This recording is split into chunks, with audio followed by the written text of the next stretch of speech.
Happy New Year, APBA Nation. Have you begun your travel planning for one or more of the more than 24 APBA regional tournaments? They're nearly coast to coast, from Delaware to Vegas, from the Midwest down to Greenville, South Carolina, and Chattanooga. Heck, we're even going to see with Frank Fumai later this month. It's one thing to read about tournaments in a newsletter, but it's quite another thing to get everyone together here for posterity and for informative purposes. We really want to psych you up for these tournaments. If you've never been, I can testify. The first time you go to a cards and dice tournament, tabletop sports tournament, APBA tournament specifically, you will be amazed at the feeling that comes over you, that you've found your people and you're welcomed, and you're not going to find any more passionate devotees, aficionados, ambassadors of the game than these gentlemen who have started and run APBA tournaments since 2013.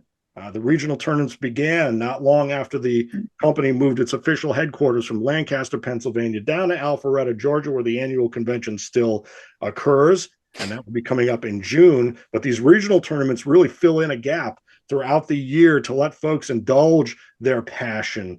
We're just going to talk with some of the many folks who have run these tournaments, created them, run them in their stead. I see Norm and Zach Zavella are coming on. They stepped in for Ron Emch this year at the Glass City tournament in Toledo.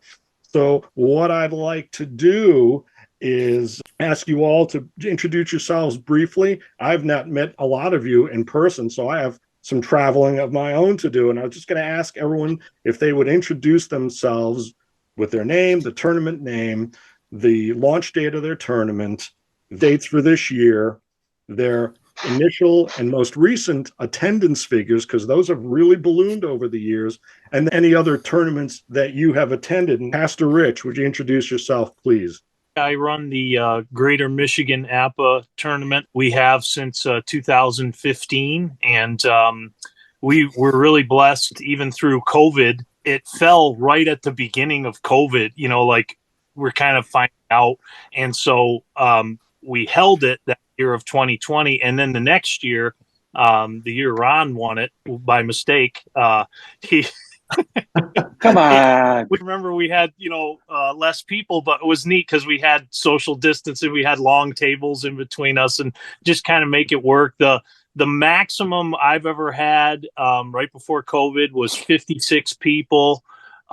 We had 48 last year, but we had 10 inches of snow the night before and had 23 cancellations. And so far this year, with just under 2 months to go, I've got 70 signed up for March 2nd here coming up. Awesome. Darren Schultz. My brother Ken, who couldn't make it today, he's kind of the organizer. He originated this. 2015. It's named after our mother, Linda B. Schultz Memorial. Pastor Rich just spoke. Big reason why we have ours is because of his and success we saw. Kenny, my brother, he talked me into going to it. I had a great time, met a lot of great people. So it wasn't about 2 or 3 weeks after that, she suddenly passed. He started talking to me, because she was such a big part of my group of 6 or 7 friends that grew up playing the game and just falling in love with all the memories with it. And I was like, yeah, let's give it a shot. I'll be honest with you, he did most of the work the very first year. He wanted to do it in Pittsburgh. I thought that was in a bigger city. We did it down in Oakland, Pennsylvania, which is right down in there, and there was definitely some challenges that I could go on about, but the bottom line is successful. I ended up getting to the finals. I got beat, which was probably the best thing that happened, to be honest with you, because I think that the word of mouth and everything started going, and then we moved it to Slippery Rock, where I'm from, where I'm a teacher. The following year, it's moved around month-wise. We're in October now. We were in July for a couple of years, and we moved to October. We've been pretty consistent in October now the last few years. And but their initial year down in Pittsburgh, it was 22, and we thought that was amazing, and just truly a blessing to have that many. And it went well. And the last few have been right around 40. So even COVID, we had some uniqueness there. COVID, we tried something different. In 2020, we canceled We did it through Zoom and just any, Skype or whatever. And it kind of branched. I think some leagues have actually been created a lot. Basically, the leagues were created, and we thought, well, we'll try it this way. And did really well. We had about 40 for that. The next year, we did it on APBA Go. We weren't allowed to have the tournament here in Slippery Rock still because of COVID restrictions. And it still had around 48, I think. And then the last couple of years since we've been back, we've had around 40 or so. So I think we're signed up for this coming year, 44 so far. So we'll see.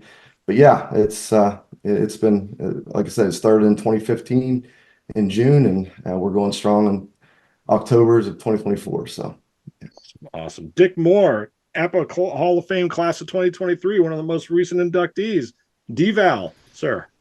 The tournament name is the DVAL tournament, where we use the boards that we use in our league, the DVAL boards. We started in 2019, so we just had the one tournament before COVID hit, and we were off the next 2 years, and then have been back the last 2 years. Had 24 people the first year. I think we had 24 when we came back. Last year we would have been up to, I think it was 26, but I had to move the date at the last minute because I had a death in the family the week before the tournament.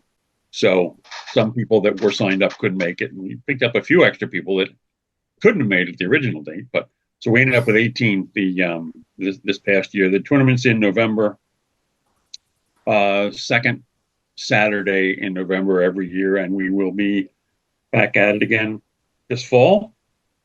I've been to the Schultz tournament a couple of times, had a great time there.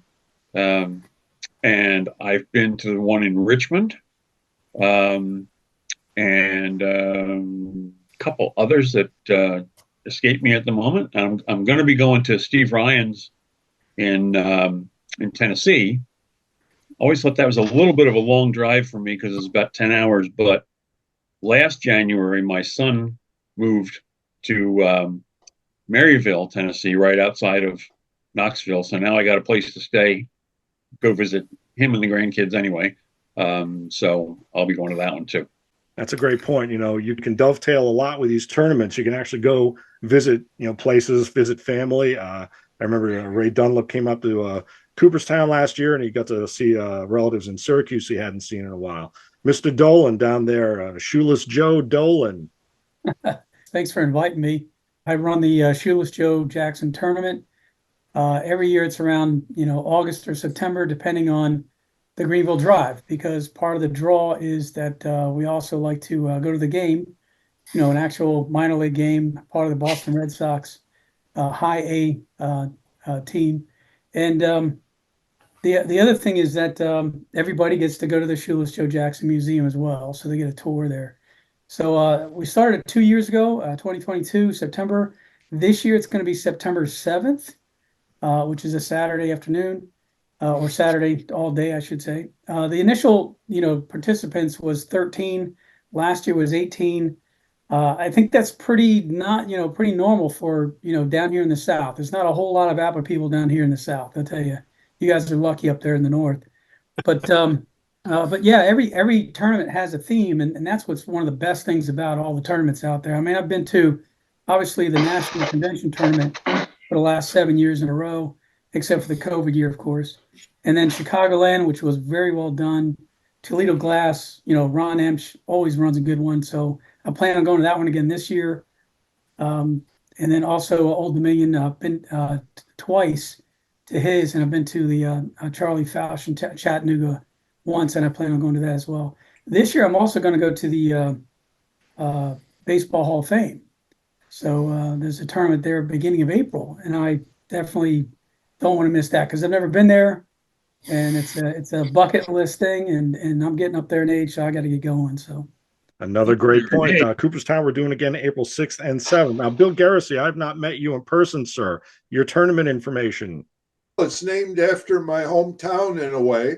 Plainville is known as the Island City. The small town is a true island with the Kalamazoo River and the mill race cutting around it on all sides. So I named it the Island City Classic. We're coming up on our third year. So attendance has been around 10-9. Our tournament date will be this year, April 20th. We hold it the first Saturday after taxes. A way to unwind after being taxed to death. Awesome. Awesome. And the theme, thanks to Tony Stevens, I have his permission. I'm borrowing Thanks for the Memories. And this time you can use players who died in 2021, 2022, 2023, but they all have to be on one team 1 year. You can't mix and match cards. Location is the Fortress of Solitude Game Store in downtown Plainwell. All right. We have restaurants within walking or driving distance.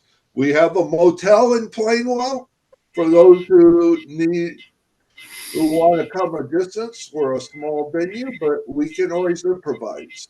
Expand your geographic horizons here with the APBA regional tournaments. Tony Stevens, speaking of, it's a great segue. Right now, what's going on is that Thanks for the Memories tournament.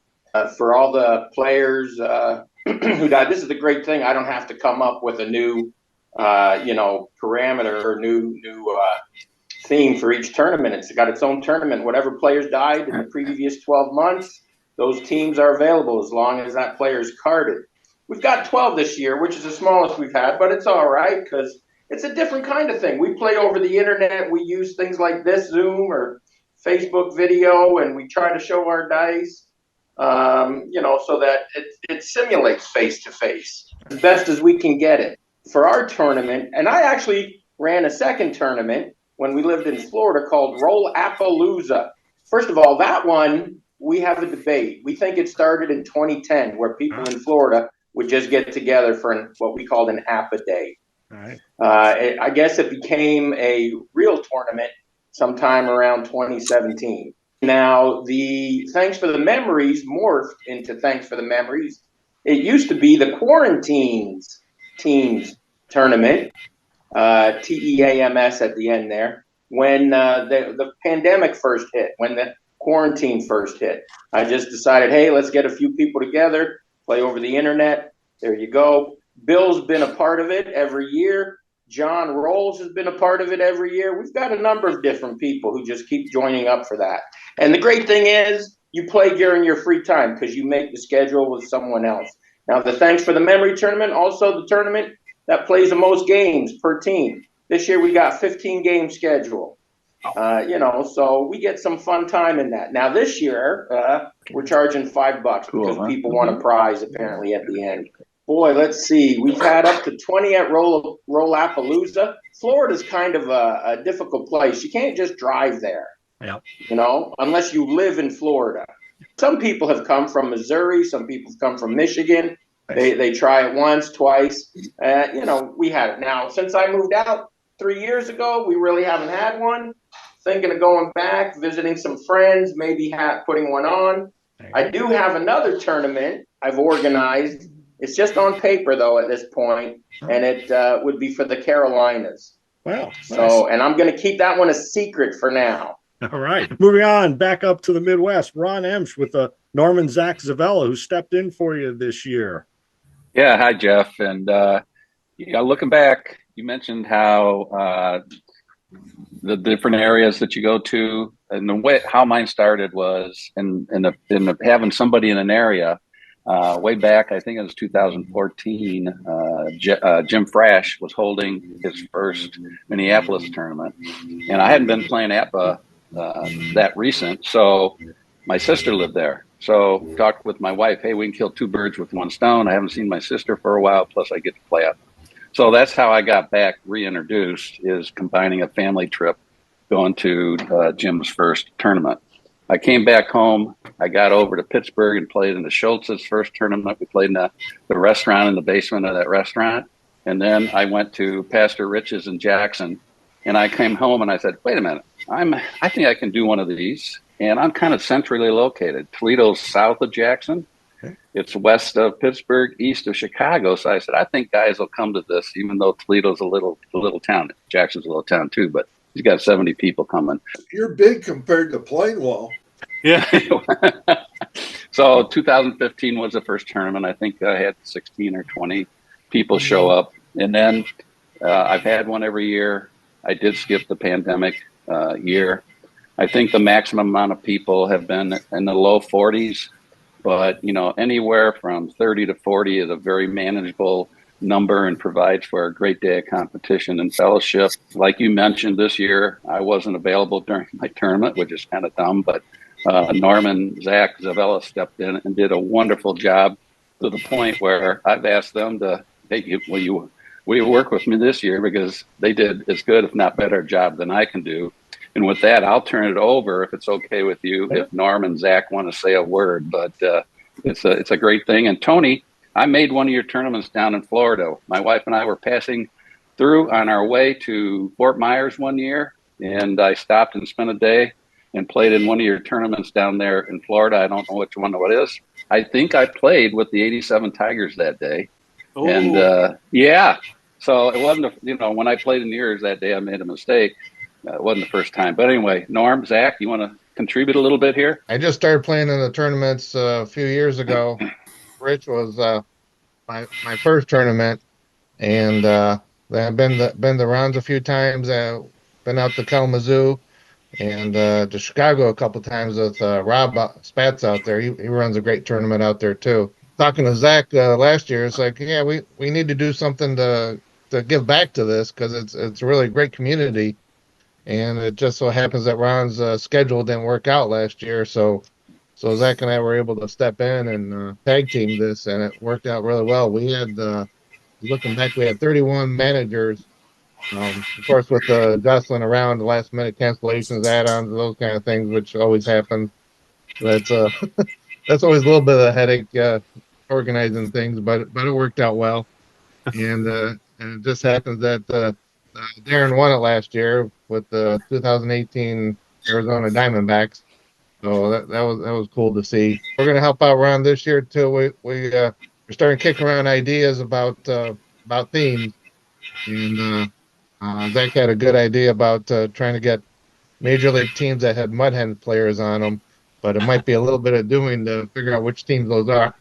I don't know if Baseball Reference can help us out with that or not, but we'll have to kind of look through things and see what we can figure out. Jim Saska, you're another kind of a twofer, I understand, right? That's correct. Yeah. Going back to 2013, I answered an ad that was in the Delphi forums.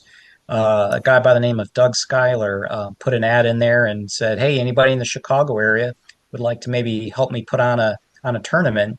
And I thought, this is great. I've been putting on house tournaments for a number of years. Just my own friends would get together for a day and play APBA on a Saturday. So I thought, yeah, the idea of putting this nationwide, that sounds like a lot of interest for me. Long story short, we pulled this together in just a couple of months. And our first tournament in Woodstock in July of 2013, we had a total of 5 people, and that includes Doug and myself. But the second tournament we had in that fall, and we had about 25 people show up, and it was huge. We held it in a local library, and they had a meeting room there, which was a very nice facility for us to hold it in. I participated in those tournaments up until the fall of 2014, and then I moved to Richmond, Virginia in the spring of 2015. And after getting settled a year later, I started up my own tournament here in Richmond called the Old Dominion Tournament. Had the first 3 or 4 of them in my house up until COVID hit. And I think the last one that I had in my house, I had about 16 of us come and participate. I took a break for COVID and then started it back up in 2022. And I have changed the venue now to a local church down in Hopewell, Virginia, which is not too far from Richmond. And it's a great facility. It's got a huge meeting hall that we hold the tournament in. Last couple of years, we've had around 25 people come, and I'll just put in a plug for the for the food, I think we have the best food of any tournament that I've ever been to. The barbecue, it's a local guy. He just does an outstanding job with it. And we have a lot of fun. It's just been a great experience for me, getting to know so many of you and out there in the APBA community. It's just been wonderful. And I'm just going to throw in a quick, since Steve Ryan of the aforementioned Charlie Fouché down there in Chattanooga, I'm reading this from the Sabre Gaming and Simulations Research Committee page. We had a little conversation, and a couple days ago with Derek Bain about Cooperstown, and he, as we went through the conversation, they're now publishing the APBA tournaments on the Sabre site as well. So that's awesome. Steve Ryan's Charlie Fouché Memorial is February 17th in Chattanooga. And then Jim Frasher couldn't make it today. Helpfully sent a blurb on, he's another twice a year tournament, TCABT, Twin Cities APBA Baseball Tournament number 21. He's using Roman numerals, so I hope I got it right. Is April 6th, and he's expecting about 30 folks. And then the second one will be in October. I don't see a date there yet. They have 2 traveling trophies, one for each tournament. So it's a super creative endeavor as you hear all these themes here. And Pete Simonelli, I'd be remiss. We got to go back to 1973. Mr. Pete Simonelli, organizer of the competition of the first National APBA tournament in Philadelphia in 1973 with Ben Weiser. Yes, that was a long time ago. And it was a big success. And we, of course, we did the same thing in 1975 and 76 at those conventions. 1975 was the biggest one. We had exactly 200 teams. Wow. So it was a great tournament, and that got us going. And of course, we evolved into what we have today with all you dedicated people organizing local tournaments. And I think it's these things are just going to expand, and we'll see more and more of them. And I also want to tip my hat to all of you, because I know that you go to a tournament and it looks pretty easy. You come in and play a few games, but there's a lot of planning and hard work that goes into this. And you all do a great job in perpetuating all of this. I have not really consider myself retired now. I've not run a tournament since the 20th century. The last one being, well, last two being the 1998 APBA convention. And in 1999, it was not advertised as a tournament. Roy Langens organized what he called a mini camp at the APBA building in Lancaster, but it was actually a tournament. And that was the last one that I was involved in. But again, I want to encourage you fellows to continue what you're doing. And as I said, I think this is now the direction the APBA community is headed, and we'll only see more and more of these localized tournaments. Personally, I've attended a few every year. Steve Ryan's tournament, I plan to be there again in February. And I'll see you Dick, and I'm going. The Tony, right, and Jack Dolan. I just know you're not happy to see me when I get there. No, that's not true. No problem, Pete. I remember I'm still praying for you. You were 9-1 last year. You did very well. Yeah, you remember better than me, right? And Pete, you get out to Vegas as well. Chris White. So we want to mention Chris White. Right, I go out to Vegas and the Robert Henry Memorial Tournament and Dick Moore's Delaware Valley Tournament. And I don't know if I forgot one. I was at Cooperstown with you last year. For sure. And it's always a pleasure to get together with the group, and the socialization is really the fun part of it as well. I know I've met many of you different in Alpharetta and at some of the other tournaments, and it's always a pleasure to do so. So again, I thank you all for doing this, and you too, Jeff, for stepping in and bringing everybody together. Sure, sure. Joining us from tropical Chicagoland is Rob Spatz. Love the shirt, sir. Yes, I have to represent. It's now or never, as Elvis said. So, hello, gentlemen. Pleasure as always. What's your latest attendance figures? We are, as of remembering Nick Tegler, who I forgot to put on my list, we are at 51 and holding for mid-July. And you're not doing a fall one this year? No, we do it once a year. My wife, in her infinite wisdom, said you need to do one a year because if you do more than that, you will be in a rubber room. So yeah, it was just too much. Given the volume of where the tournament has become, it's better to just focus on the one. I do know we do miss some people that can't do the summer, like Rich Delatsky. He'll as long as I'm running, he'll be the last fall Chicagoland champion. So woohoo! There you go. Hey, Rich, there you are. Hi.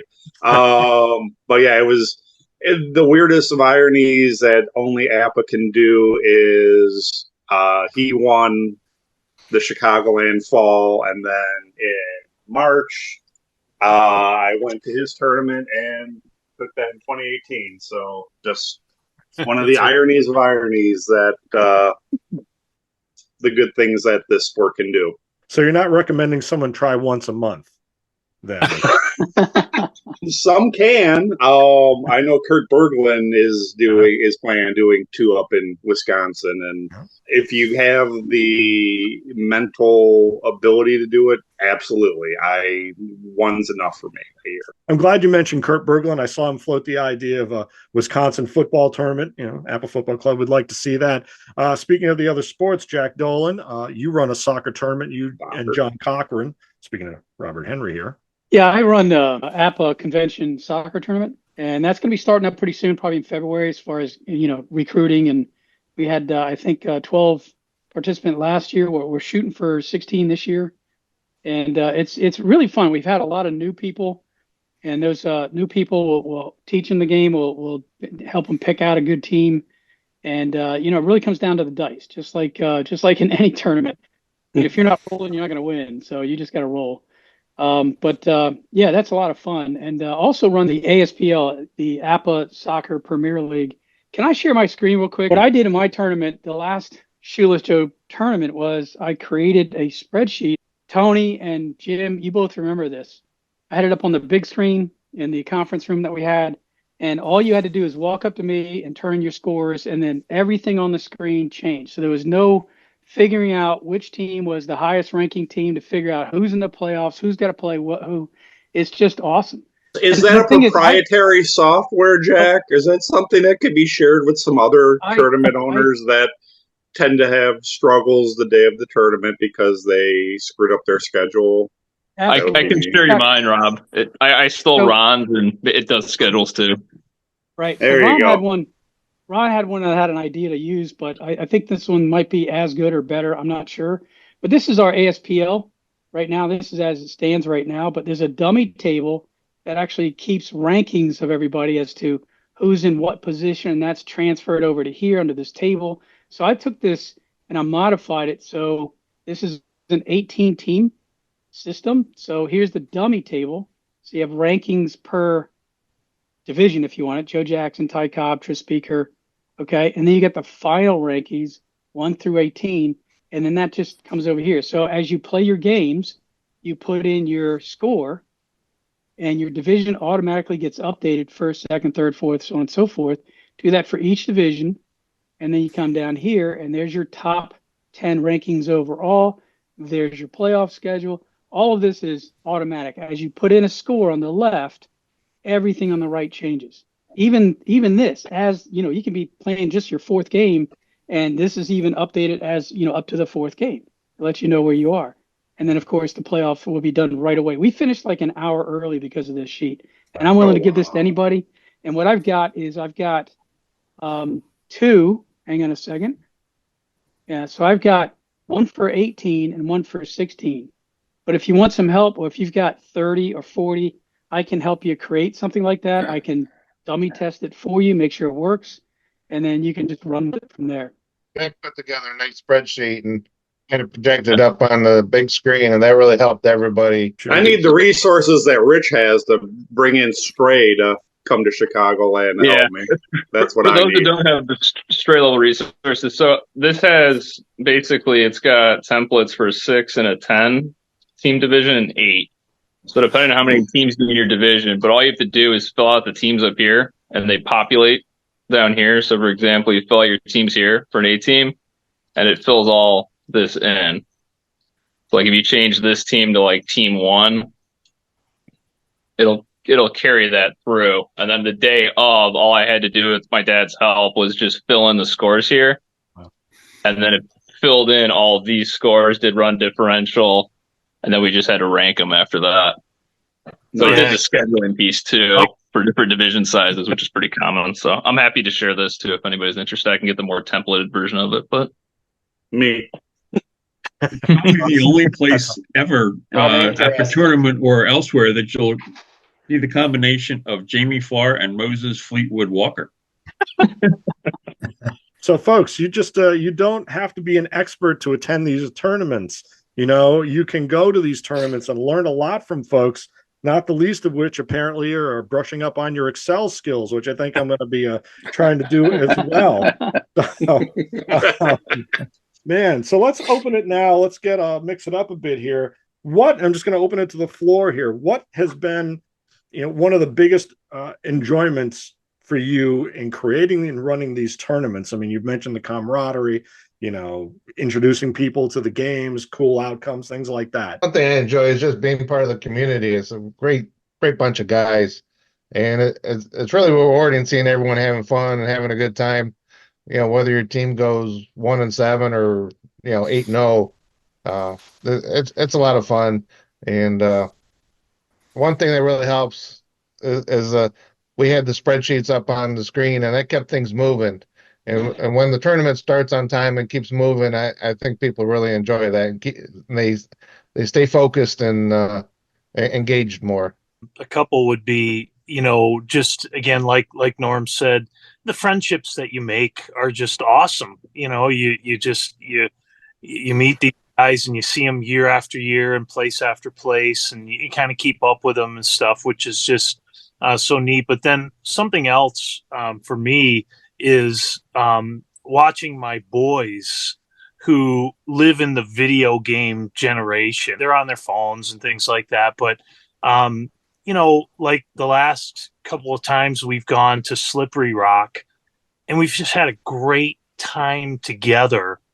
And it's a memory that they're going to have the rest of their life, just going to that tournament with their dad and, things that we talk about, like my dad taught me how to play and stuff, and just kind of the way things carry on. And it's awesome. And I'm the polar opposite of you, Rich. I get to do this that I love with my pops.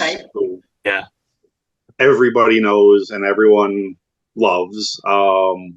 To be able to do this and travel the tournaments, and I'm in my 50s, he's in his 70s, and I'm blessed that we have this ability to connect with this. On the tournament director's hat, just seeing people that you get to, really good, solid people, Dave Rueck, Tommy Gordon winning, Butch winning, just, it's a great, like it's been said, it's a great community. I call it my tournament family. I see many of you guys more than I see members of my own family. It's a great opportunity, just as I say in my updates, a chance to share doing something we love with people that have the same passion. It's a family atmosphere. And I just want to give a shout out to like the Silvases from Pittsburgh. You got mom, dad, you got a couple sons in there. I mean, it's got the whole family going. So the Scholl's family. Yeah, You know, I kind of. Wikes. I didn't even see you, Darren. Hi. Hey, yeah, I'm up here. Yeah, same with what Pastor Rich was saying. You know, first of all, the biggest passion for me is running with my brother. I mean, it's just I can't even put into words. I mean, I get a little emotional thinking about it, and plus the connection with her mother and so forth, and just how it all came to be. But both my boys are playing. You know, Logan's taken the trip the last 2 years down with me to the convention. He did really well last year. He got to the semifinals in that. Just bonding with him and that road trip, it's just and Rich will attest to that. That's one of the biggest thrills. It's a long drive, but it doesn't feel that way in many cases. It's all worth it. My youngest son's playing now. Last year at our tournament, my 10-year-old nephew, I got him involved in the game. We actually played a 14 tournament just here over Christmas break. He wants to play. He won 22 Padres because he's a Tatis Jr. fan. So he was we just the bonds. We have kids tables at our tournament. Sometimes they work, sometimes they don't. Trying to get the game into the next generation, I guess, is as being a teacher myself, just the importance of that. And I try at least every year to try to get a couple games. I mean, Mr. Hurston probably sees that I'm buying copies of the game all the time, even though I've been playing it for 40 years or something. But that's one of my goals, and it's a lot of fun, and just seeing them grow and having those, like Rich said, those memories. So and Logan's been going to Ron's tournament too with me for a while, and Cooper's probably going to start here coming up this year. So we talked about friendships. One of the friends I made through this guy's name is Jeff Boating from Kansas City. I first met him in Minneapolis. He also played the APBA golf game, so we had something in common there. And over the years, we developed a really good friendship. And for the last 4 or 5 years, he's flown up like on a Wednesday before my tournament. He stays with me, and we play non-sports board games like Wednesday, Thursday, Friday, nonstop from 10 in the morning to 10 at night. So you got the friendship thing. The other thing is the memories. Pastor Rich, you guys want to see a great video. My tournament 2 years ago, Pastor Rich's son made the finals against the legendary and fantastic John Duke. So if you wanted to see the contrast between how two people handled that, John Duke sitting in his chair, didn't move, calm, just smiling, looking around. And here's Pastor Rich's son. His hands are going like this, and he's chopping on his gum, and his legs are going 100 miles an hour. Go check it out, because it is the greatest contrast between two individuals in a finals that you will ever see. Okay, so what I just heard was Ron invited everybody up to spend a couple days before his tournament at his house. Is that not what he said? One of the great we things can fly up there on Wednesday, hang out at his place. I wish it was big enough, Tony. I don't know. I got a cousin in Toledo, so I wouldn't bother you, Ron. Let me chime in here. One of the things that I've experienced over the last couple of years, and I see Darren is on my screen, and that's a good thing, because I think he was the one we were with who started it. Now, I got to be very careful here. There was a gentleman, and he basically received a phone call that was a life-changing event in his family's life. And Darren and I had the opportunity just to be there with him, support him, pray with him, anything we could. And that kind of changed a few things. The way I kind of approach it. Now, that was at a Alpharetta tournament, one of the conventions. Yes. And ever since then, whenever I play somebody, I always ask them at the end of the game if there's something I could pray for them about for the coming year. And everybody is more than willing to share something. Some of them are pretty devastating. Some of them are not. But, we're not there just to play the game. We're there to... like everybody says, it's not just about friendship, it's also about family. We're a community, and we can keep it as friendships, or we can kind of take that next step, that next level, and just get to the point where, I do care for you. I do want to help. We had a guy, I can't remember his name offhand, Chester. He tried to put together this large APBA Go tournament, $20. I'm like, $20 for an APBA Go tournament? You got to be kidding me. But he wanted to put the money towards people who needed help financial help throughout the year from our APBA community. And I thought that was a great thing. And even though I'm not a fan of APBA Go, I was all behind it. I would have participated. I would have paid for it. Unfortunately, not enough people showed interest in it, and it kind of had to shut down. But I'm going to tell you, it's interesting. APBA, it's a way to get away from real life, and real life can be a pain in the butt sometimes. But it's also people there to care. When people heard my wife had breast cancer for the second time, they were there. They wished me well. They prayed with me, and they continue to pray for my wife. And it's just wonderful. We talk about getting youngsters into the game, and that's great. But, as we get older, these friendships that endure for decades, and they really have, Pete, you mentioned Roy Langans. He started playing the game in 1957, and he's just around 81 years old now. So, to build these friendships and maintain them and catch up like you're all talking about is huge. So there's a lot of layers going on here, more than just rolling dice, obviously. Moving on to key rules to live by. A few years ago, Tom Nelshopen, who runs the APBA blog, he started that in 2009 when the APBA Journal went under around 2002. Tom Nelshopen interviewed a handful, about 6 tournament directors, published a series of about 5 stories. I'll link to that in the description, asking folks, for their tips, their tricks, So I just want to talk about, for you, what's one key rule that you either started with or you adopted during your tournament run that has absolutely proved crucial to keeping things running smoothly? Let me jump in on that one, because I actually have 2 real quick. One is bring in lunch. If you let people go out for lunch, you lose them for an hour and a half or something. Even if you could say we got 12 places right down the street, doesn't matter. Once they get out of the building. So, and plus, if you bring in lunch, then it's the break that people take for lunch is staggered. When I just finished a game, let's go grab a quick sandwich before we go back and play the next game. So I would say that's number one. The other is on the schedule, I print a time next to each game.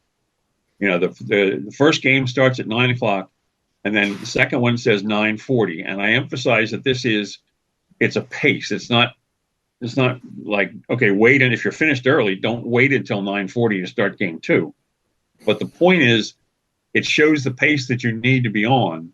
And because, as people have said, we want to chat and catch up with people and make new friends and all that, but you have to balance how much time am I spending chatting with how much progress are we making on playing the games.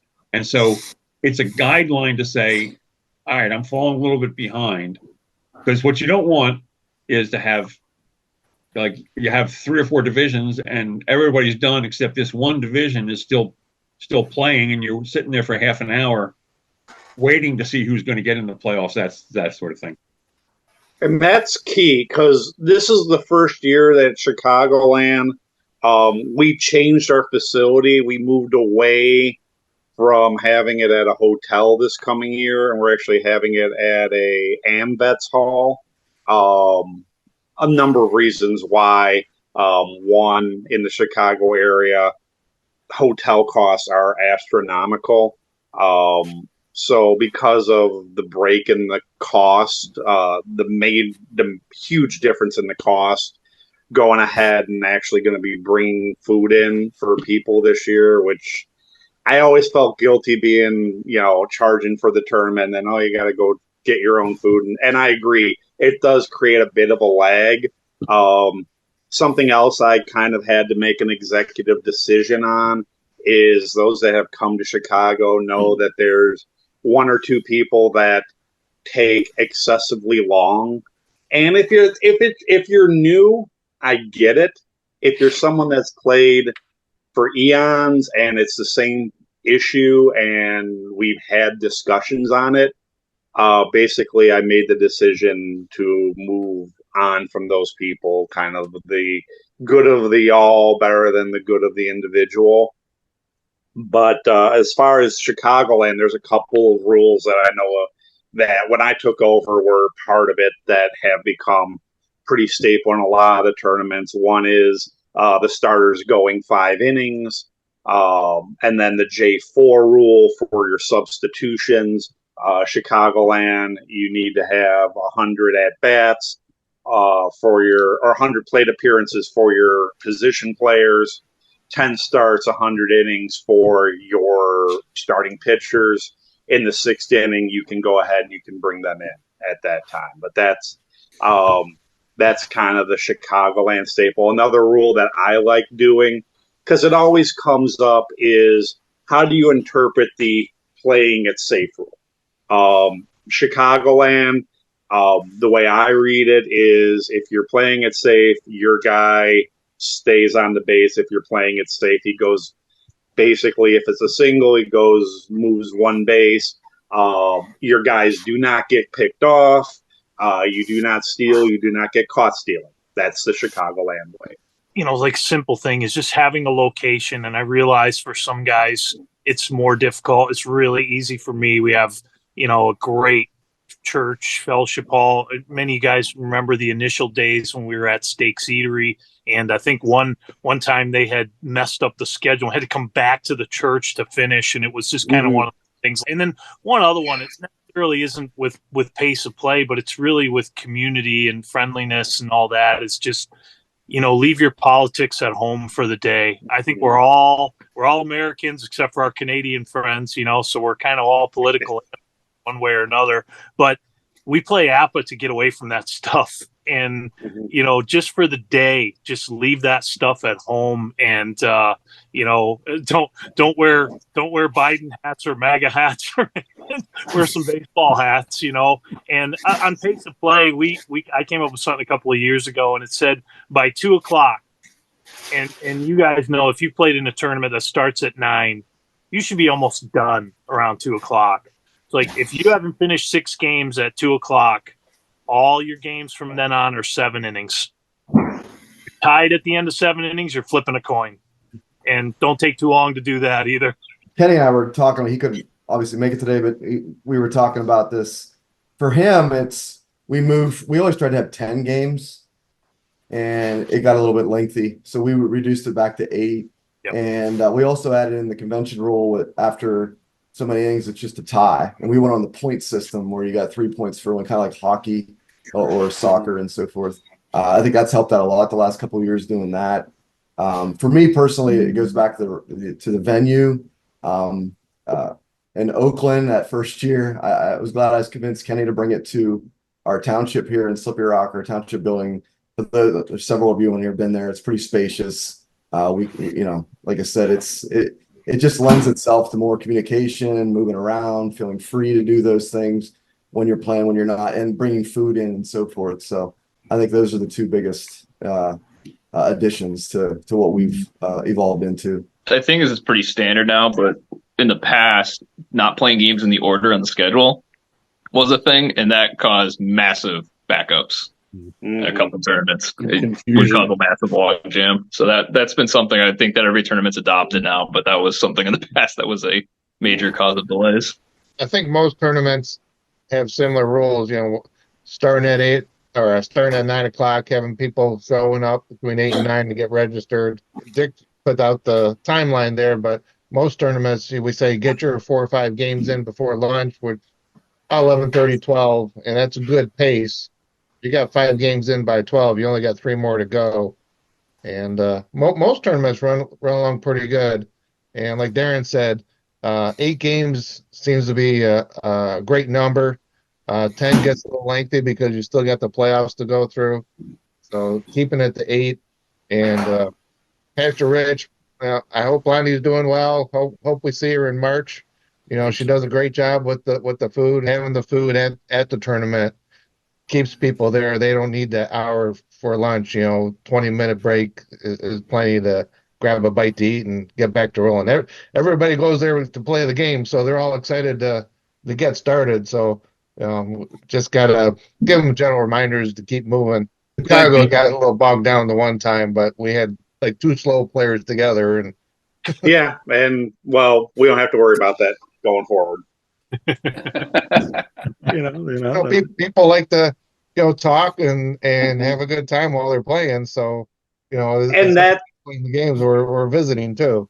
That sadly is the issue, and I'm sure Rich can attest. The bigger the tournament gets, you start getting these little There's always one that division, pop up. There's one division that's 3 games back, and you're like, exactly. Yeah, when I'm done at 1:30, I'm sitting there. Okay, 3:00, maybe the playoffs will start. Yeah. I took a little longer when I was in Chicago because I had the 2017 Brewers, and the Orlando RC kept hitting these home runs against Rob, and I couldn't stop it. Yeah, so. Last time. that was your tournament. That was our tournament, Dad. We almost had to get that was your tournament. Yeah, we had to get paid for playing you and Rob there. You are a wonderful host, Norm. Thank you. I was in a 66 there. Sorry. There's an extra level of complication slightly in my tournament is that we're using the DVAL boards, and there's a slight adjustment if you have never used them before. And so I try to not ever actually have a team in the tournament. I bring one just in case somebody doesn't show up.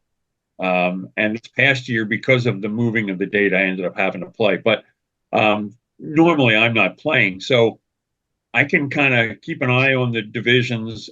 And if somebody's slow, maybe I'll wander over to that table and help by just telling them certain results. Oh, you got to roll for the shortstop on that one, and before they have to look it up. Because sometimes that's what it is just somebody it takes them a while to flip through the charts and get to the results. So I've done that. The other thing that's unique about our tournament is that we have you can select any team from 1946 to the present except strike years, but or COVID years. But if you want to use a team that you don't currently own, I'll provide the cards for you because I have every season from 46 to the present. So usually there's like 7 or 8 guys that'll say, I always wanted to play with the 65 Twins or something, and say, here's mine. Now, those people, they have to thoroughly wash their hands after lunch, since they're using my cards. That's right. Didn't make them use white gloves yet, but just get card protectors. That's become a huge required on entry. You have to put a credit card down at entry, kind of thing too, or exactly. There's another thing I wanted to bring up about finances. You remember a couple years ago, there was an article in a paper, I think it was in Reading, about a guy who had ALS and was in an APBA league, and his ALS had gotten bad to the point where his wife was helping him. I think it was Greg Wells that actually went to talk to the guy. And so for that season, it was suggested that in your tournaments, you try to raise some money for ALS. So we've done that the last 2 years, where you pay $20 to sign up, and then fortunately I have the room for free because we use a church room also, but my wife is on the board of the preschool there, so we get the room for free.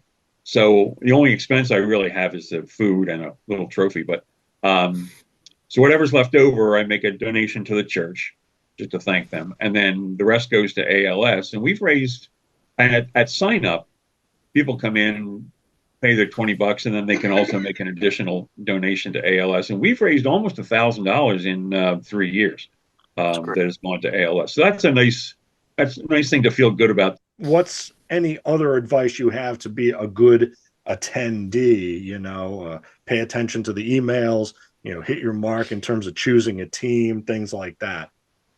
Don't cheat. Bring your team the day of the tournament, right, Ron?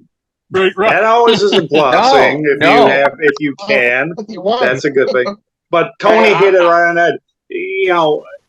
There's so many. You see some people, the way that they load the dice and do the gentle roll, and it's just we're not playing for money, you know, and I know that, you know, there are some tournaments where that's been a discussion. I'm not a fan of. I mean, it's hard enough keeping everyone that's just playing for fun on the up and up. It's like, really, you know, this. Well, come on. Let me tell you about this one guy at our tournaments. He would, at some point, with one of his games, one of his dice rolls, late in the game, would go, "Oh no, I said at the beginning of this inning I was reading the white one first." You know, and everyone looks at him like, "What? Whatever." You know, just keep going. And eventually, I had to put in the rule: I don't care what you say; it's always the red one first. I've bantered about the idea of rolling for your opponent. And it always kind of raises eyebrows from people on, I want to roll for my own team. And it kind of, you know, again, trying to find ways to even the playing field, so to speak, and kind of. Well, Rob, hey, let's do a poll right here. I mean, would anybody object to that? Because I like the idea. The first one that does it, we'll see how it goes, right? But I don't understand what that accomplishes, because if I'm rolling the dice in some way to try and encourage certain results, if I'm rolling for you, why can't I do whatever trick that is to try and get 65s and 12s instead of, if I'm rolling for me, I'm trying to get 66s and 33s, unless you're talking about somebody came with weighted dice. But if you're just talking about people who, like you say, will maybe roll softly and slide the dice out to try and get a certain result. If I'm going to try that, I could try that for bad numbers just as well as for good numbers, right?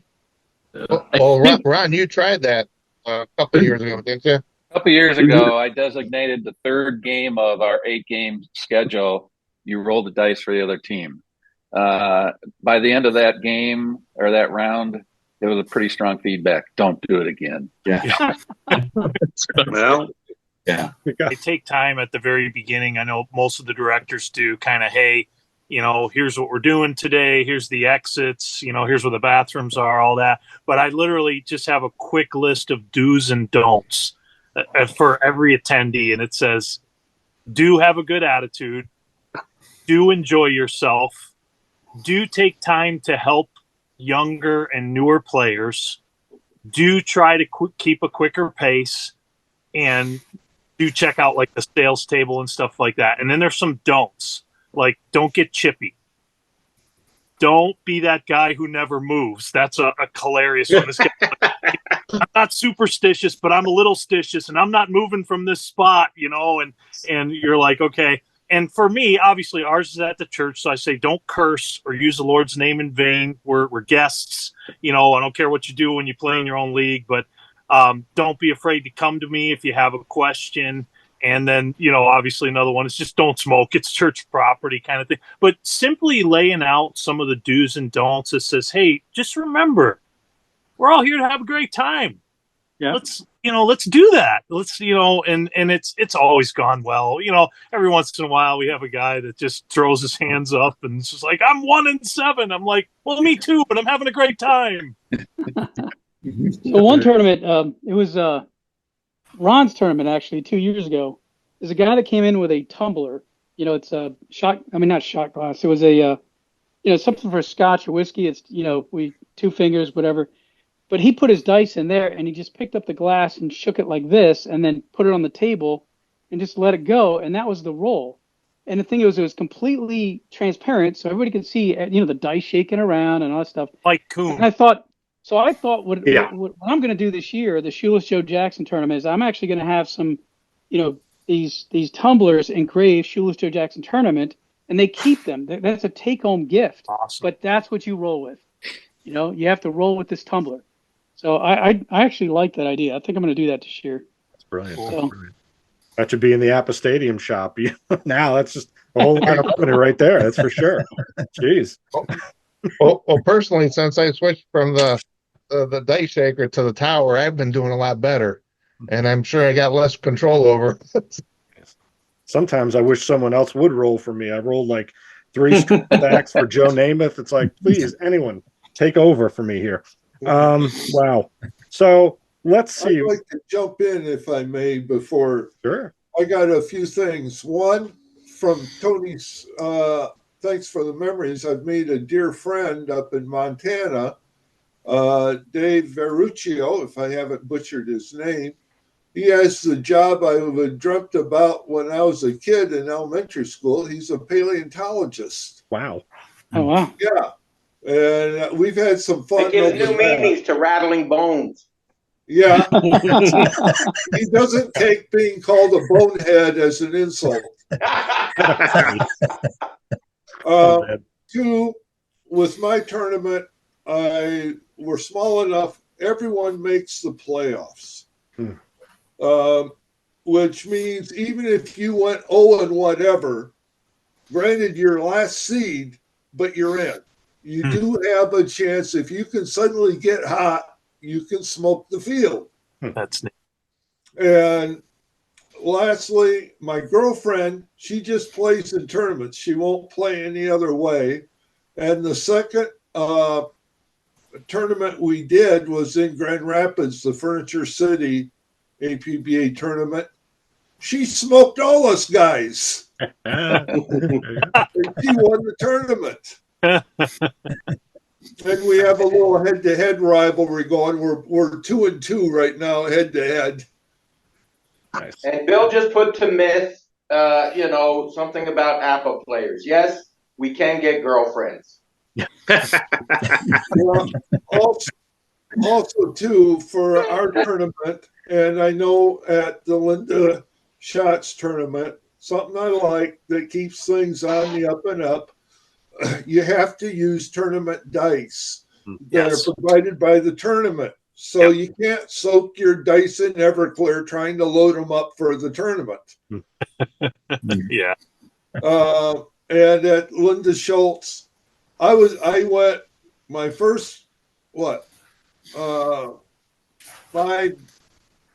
five games, I went 0 for 5. I think midway I went back and traded in my dice. I went to the bullpen for a new set of dice. In terms of starting a tournament, everyone started somewhere, 5 folks, then becomes 10, etc. What's one of your cardinal rules for someone who thinks, I want to start a tournament? What's the one thing that you remember in terms of starting the tournament that you have to do? I'd like to start because I'm the newest one here. I was encouraged by the store owner. Why don't we do one? So we have partnered, and I just put out the word on APBA newsletter and come up with a theme and keep tweaking things and dream up a new theme for next year, because I don't think Tony will loan me the rights to his again. If you're going to use a theme that someone else is using, go to them before you open your big mouth and talk to them by whatever means. I talked to Tony at the APBA Nationals, and he gave me permission to do it. And that way we're respecting each other on our tournaments. If you're going to run a tournament and it's your first time, do what you think is going to be fun. I always say, if you post it, they will come. There's not a week or not a month that goes by on the APBA Baseball Facebook page that someone's not floating out there. Hey, is there anybody in whatever area that might be interested in a tournament? There's interest out there. I always, with Chicagoland, try to find something that's not the norm. I don't want to see the 27 Yankees and the 2021 Dodgers and the quote unquote powerhouse teams. I try to find the quirky ones. I think I was the first one that had the sub 500 tournament. Have you heard of the Lonesome Loser? That was the last year. Yeah, I have no team higher than third. I want to see teams that are people's, they hold near and dear to them, and will go ahead and have fun playing, and know that they have as legitimate a shot as everyone else to go far. I had a tournament that it was it was a 4-man rotation, and it was tiered. The first, your top pitcher was any grade. Your second pitcher had to be capped at no higher than a B.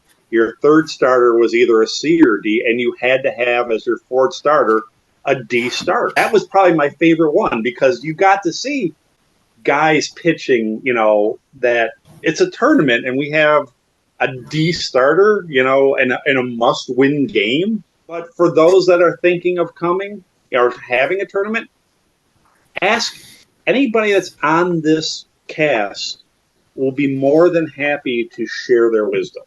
I know, Jack, when you came to Chicagoland and you were talking to me, Tom Lee's talked to me. A number of people have talked and tried to get, Dan Prezone up in Toronto. He's starting a tournament, and all these people have picked my brain and said, "What do I need to do?" We're here as a resource. We want to see this community continue to grow.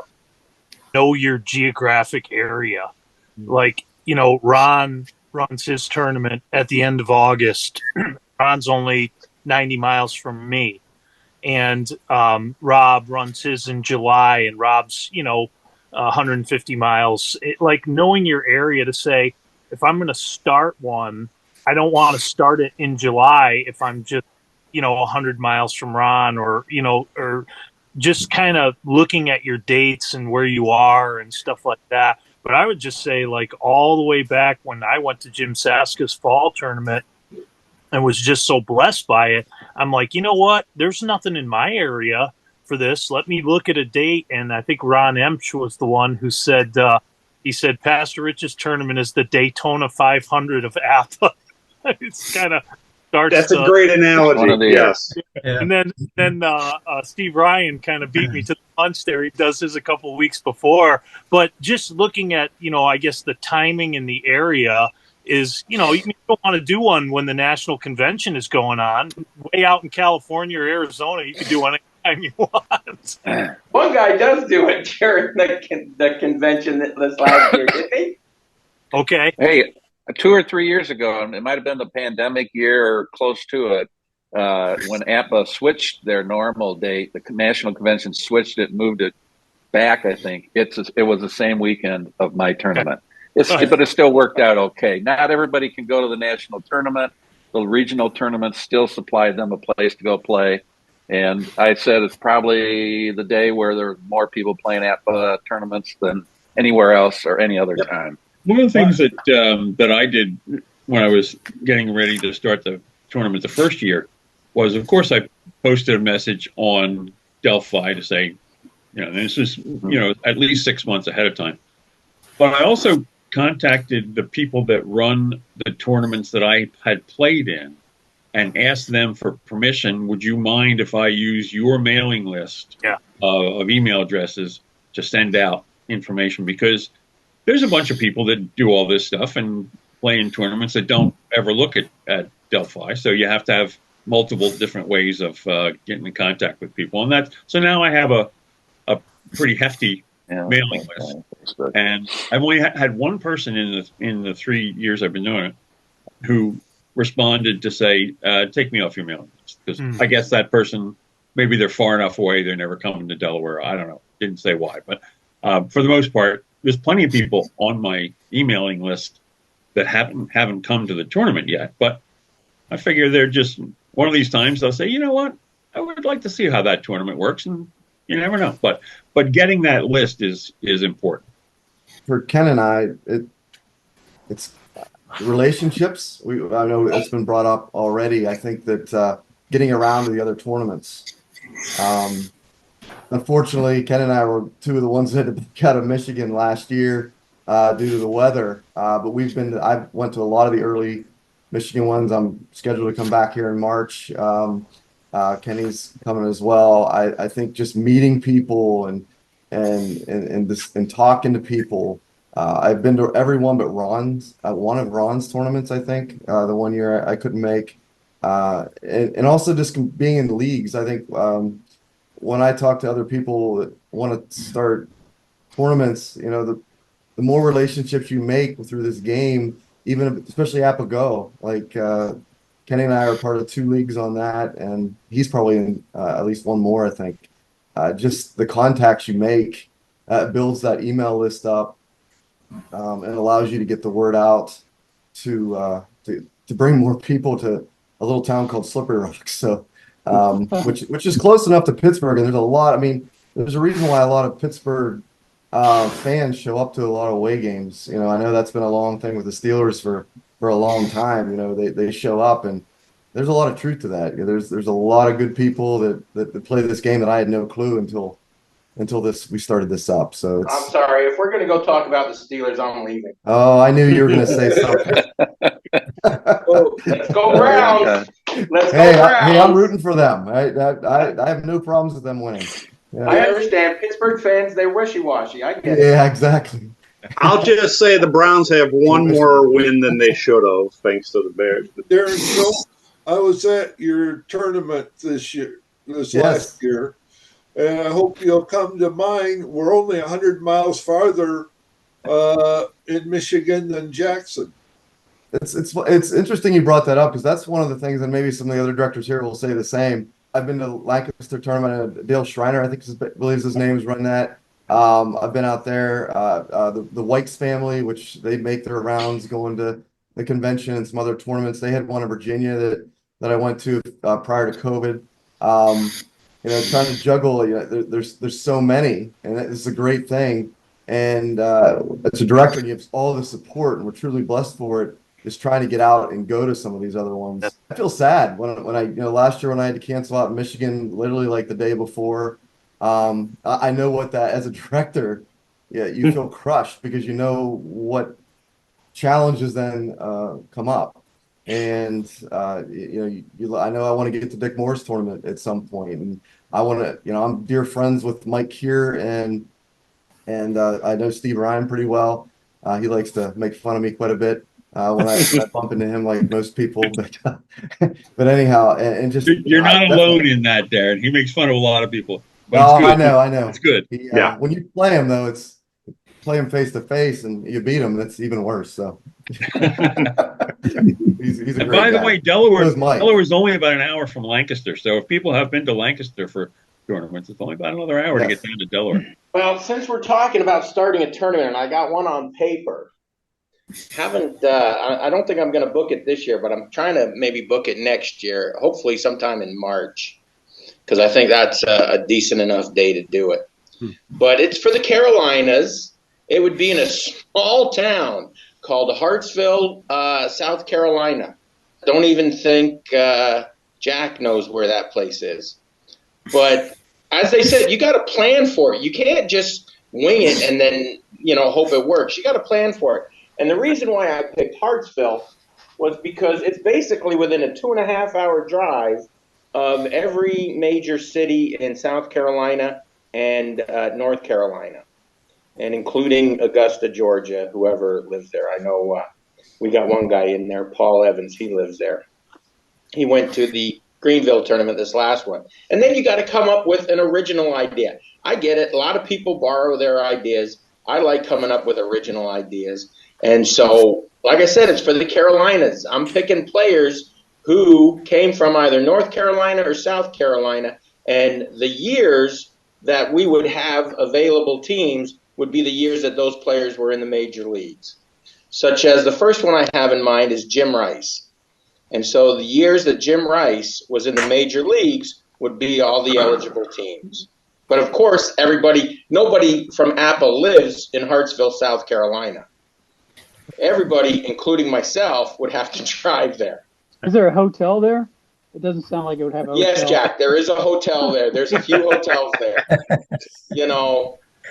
One's called the Shady Inn. APBA tournament today at the Shady Inn, room 1. There you go. Right. So, but one's the other one's, what's the other one? Faulty Towers. And Highland Park Campground. Yeah, there you go. But so there's I think a Holiday Inn there with a meeting room. So that's I'm trying to come up with something like that. It's already January. It's kind of too late to get it out there. But I'm thinking sometime next March 2025 would be a good time. Well, gentlemen, thank you so much. This has been hugely informative and collegial. And I wonder if, just going around the table, when you think of your tournament, all the years that you've done it, whether it's 3 years, 5 years, what's just the kind of the one memory that always pops right to the top of your mind that makes it all worthwhile? I'll throw Eric Berg under the bus.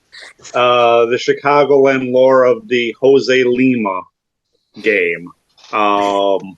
This was the sub 500 tournament, and Eric Berg had run the table, and Kyle Daniels, it was one of the Daniels boys, with the Houston team, started Jose Lima, who was a D starter in the first game of the playoffs, and not only proceeded to beat Eric, but shut him out, and move on to the finals. And lightning did not strike twice for Kyle. He did lose, and pretty bad. He tried his luck twice, and it did not work. But the Jose Lima tournament is probably my happiest moment in Chicagoland. One as a player and one as a director. I went to Rob's tournament, as you mentioned, the last one in the fall, and I won it with the 2011 Phillies. And my son Luke was rolling for me, and just wanted to bring him. And I have a dice tower, so it's pretty easy to roll. Just drop it in there, and I was playing Kyle Daniels, as a matter of fact, in the Elite Eight, and it was 1-1 in extra innings. And I had a card. Shane Victorino came up, and he had one opportunity to hit a home run on his entire card. It was one of those double columns card where there was a 66-1 and then a 2. So you only really had one chance for a home run. And I was the home team, and I said to my son Luke, he was just 8. I said, "Luke, why don't you just roll a 66 and end this thing?" And he had this really high voice at the time, and he said, "Okay, Dad." And he took it down an hour, and it came plopping out, and it was a 66. So we won next game, won the entire tournament. I'll never forget that. We talk about that today. And then as a director, it was the year Ron won it, and I have great memories of guys winning it. I think about the epic final between Kate Silvas and Eric Berg, went like 15 innings, and was just unbelievable. But Ron comes walking in, he turns the corner to walk into the room, and he looks at me and he freezes. And I was like, "Well, I know I'm ugly, but sorry." He said, "I left the 61 Tigers at home. I left my team at home." And I said, "Well, I could run home. I got that team, but it'll be about a half an hour." And he said, "No." He said, "Do you have anything?" I had a sales table.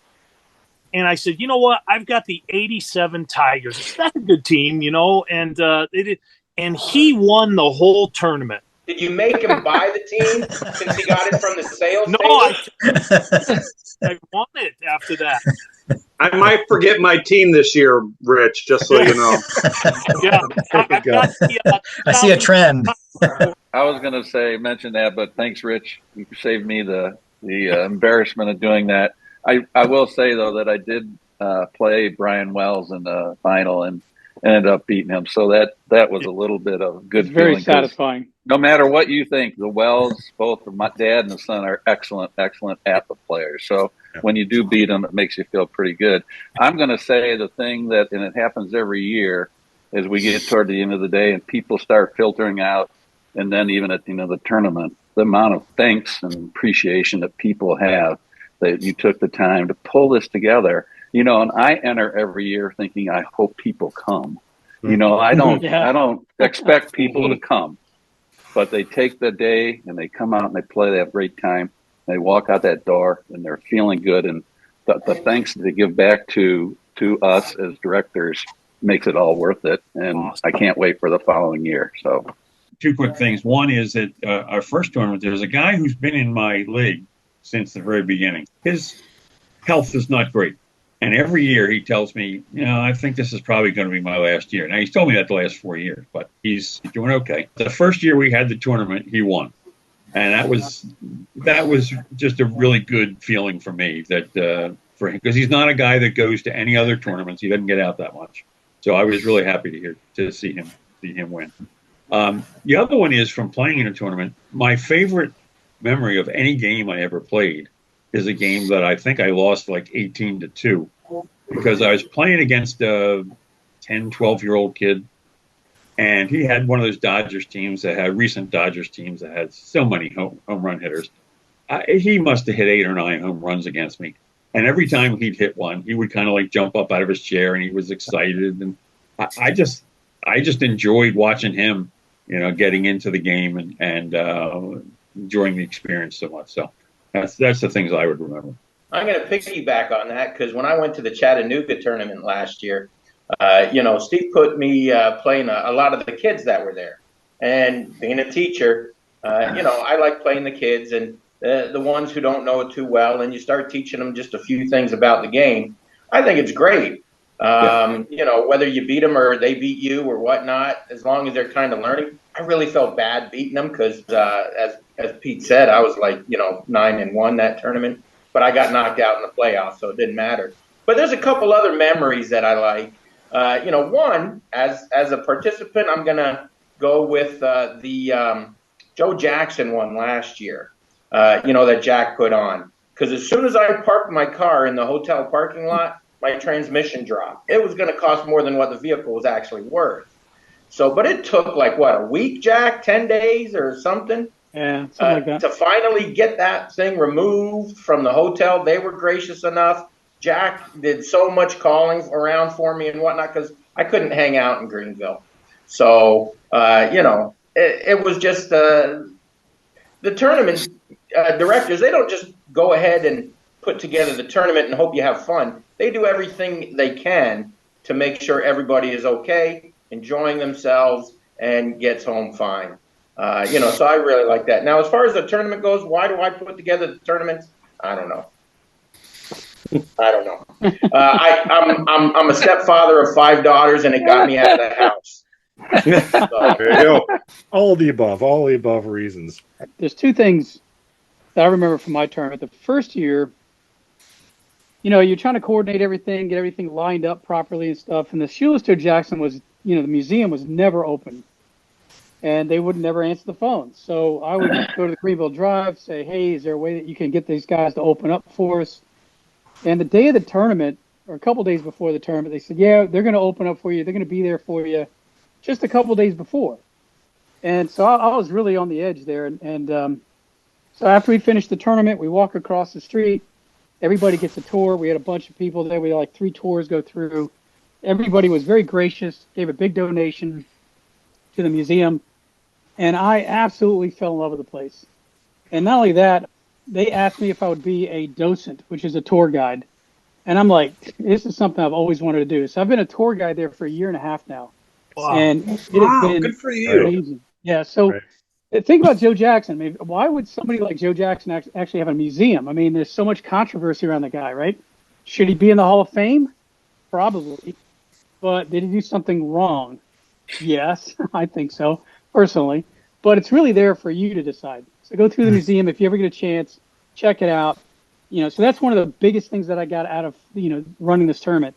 The other thing, last year, Steve Scoff showed up to the tournament last year, and he's just like Brian Wells and all the other top guys, the Hall of Famers. Pete, if you ever show up to my tournament, I mean, it legitimizes your tournament. And sure enough, Steve made it to I think it was the quarterfinals for the 1911 Giants. He always does, right? But in my tournament, it's one and done. If you lose one game in the playoffs, you're done. I think it's the same as Ron's. So you don't get, it's not the best out of 3. It's one and done. Man, he just got beat, by Tony. It was a great time with him. I actually had breakfast with him the next morning before I took him to the airport. That was a nice touch that he actually showed up. So I really appreciate that. It's good when I'm you sorry. get Hall of Famers showing up. So, Yes. you know, you Hall of Famers listening to this on there, Pete, you know, you guys need to start showing up to more of our tournaments. You show up to as many as I can. Reduce my appearance fee.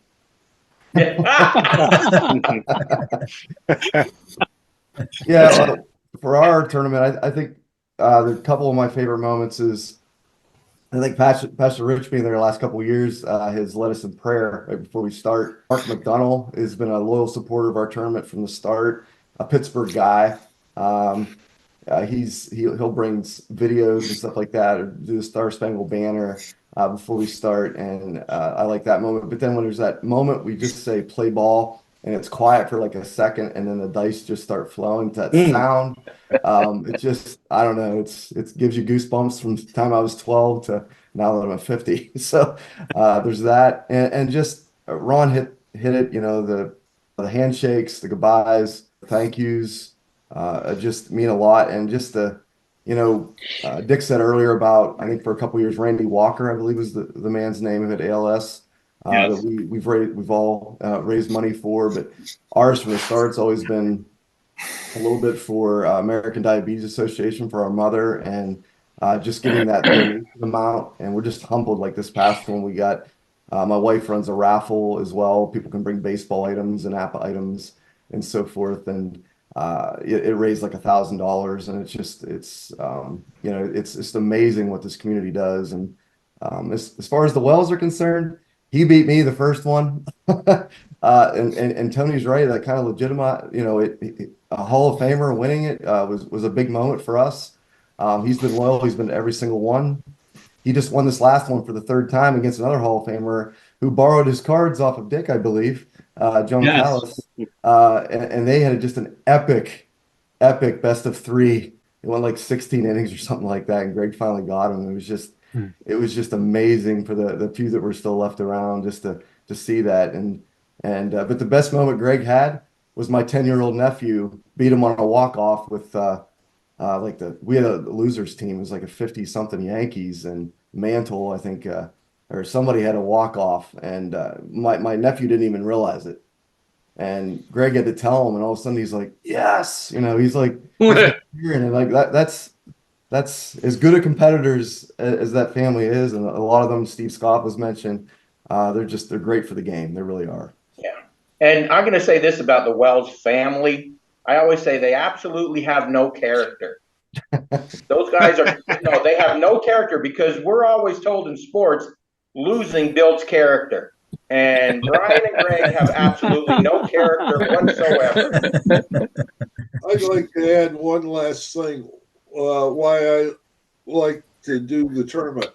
I like to bring people to my small town that, until for almost everyone a lot of people who've come, never ever heard of Plainwell, Michigan.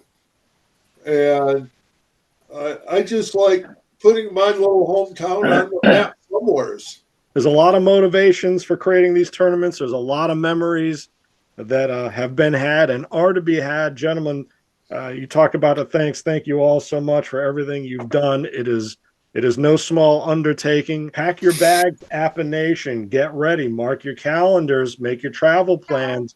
Hit one or more of these, and you're going to have an experience of a lifetime, leading to more experiences. So thank you all, gentlemen, for your time, and best of luck for your tournaments this year and going forward. Thanks, Jeff. Thank you, Jeff. Thank you, Jeff. Good luck to everybody. Yeah, good luck, everybody. Thanks for setting us up. You guys soon. 64. Yeah, that's mine. 64s and 46s.